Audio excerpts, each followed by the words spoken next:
সেই সংসদে আমি এমন ভূমিকা নিয়েছিলাম যে তৎকালীন সরকারের সামনে দাঁড়িয়ে বলেছিলাম যে তারেক রহমান একদিন বাংলাদেশে ফিরে আসবে। আপনারা দেখবেন সরকারের মন্ত্রী মিনিস্টার এমন কেউ ছিল না যারা আমাকে দেখে একবার চিন্তা করতো না আজকে বুঝি পার্থ আমাকে ধরে। ভাইয়েরা আমার, এখন আবার আমাদের সুযোগ এসেছে সংসদে যাওয়ার। এইবার ইনশাআল্লাহ আমরা যদি সরকার গঠন করি তাহলে এই ভোলা হবে উন্নয়নের ভোলা, এই ভোলা হবে সমৃদ্ধের ভোলা, মানবের ভোলা। আপনি ইতিমধ্যে দেখেছেন আমি বরিশালে তারেক রহমান সাহেবের সেই অনুষ্ঠানে, সেই সভায় সম্মানিত সভাপতি তারেক রহমান সাহেবকে বলেছি আমার ভোলা বরিশাল সেতু দিতে হবে, আমার ভোলা মেডিকেল কলেজ দিতে হবে, এবং আমি যাকে নাম দিয়েছি মানুষের হৃদয়ের প্রধানমন্ত্রী আজকের দিনে উনি সম্মানের সাথে উনি ওখানে ভোলার মানুষের এই আকাঙ্ক্ষার প্রতি শ্রদ্ধা জানিয়ে উনি বলেছেন ইনশাআল্লাহ ভোলার সেতু হবে, ভোলার মেডিকেল কলেজ হবে।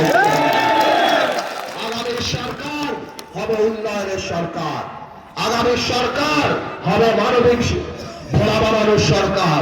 আমরা ঠিক করেছি প্রত্যেকটা ইউনিয়নে নাগরিক কমিটি গঠন করব। আমরা যাই সমাজে অনেক গ্রহণযোগ্য মানুষ আছে যারা রাজনীতির নোংরামির কারণে তারা রাজনীতিতে দূরে থাকে, কিন্তু সমাজে তারা অনেক ভালো ভালো কাজ করে। এই মানুষগুলিকে নিয়ে আমরা প্রত্যেকটা ইউনিয়নে নাগরিক কমিটি করব, যাতে ভবিষ্যতে আমরা যদি কোনো আকাম কুকাম করি তাহলে তারা এসে আমাদেরকে জানাতে পারবে যে এই অপরাধ এখানে হচ্ছে। জনগণকে আরো অনেক বেশি সম্পৃক্ত করতে হবে এই ভোলার রাজনীতিতে। মনে রাখতে হবে আমাদের একটাই কথা, জনগণের উন্নয়ন, জনগণের উন্নয়ন আর জনগণের উন্নয়ন।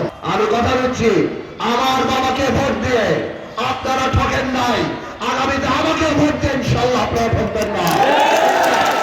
আমি কথা দিচ্ছি শহীদ রাষ্ট্রপতি জিয়াউর রহমানের পক্ষে দাঁড়িয়ে আপনারা ঠকেন নাই, দেশনেত্রী খালেদা জিয়ার পক্ষে দাঁড়িয়ে আপনারা ঠকেন নাই, আগামীতে তারেক রহমানকে প্রধানমন্ত্রী বানিয়ে ইনশাআল্লাহ আপনারা ঠকবেন না। আমরা সবাই মিলে কাজ করব। দু একজন মানুষ যারা আমাদেরকে হয়তো অপছন্দ করে, যারা হয়তো করতে চায় না, আমরা তাদের 17 বছর তারাও যে ত্যাগ করেছে তার উপরেও সম্মান জানাই। আমরা দুঃখ করি যে আজকে তারা মূল স্রোত থেকে দূরে সরে যাচ্ছে, কিন্তু আমি কথা দিচ্ছি ইনশাআল্লাহ আমি যদি এমপি নির্বাচিত হই, সংসদ সদস্য নির্বাচিত হই এবং আমি যদি সরকারে থাকি, যারা ত্যাগ করেছে আমার পক্ষে থাকুক আর না থাকুক আমি সবাইকে একই চোখে দেখবো ইনশাআল্লাহ।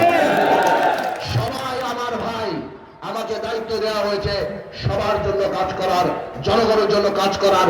বিএনপির নিপীড়িত যত আছে, বিজেপির যারা আছে, অন্যান্য যারা আছে, আমি সবার হয়ে ইনশাআল্লাহ কাজ করব।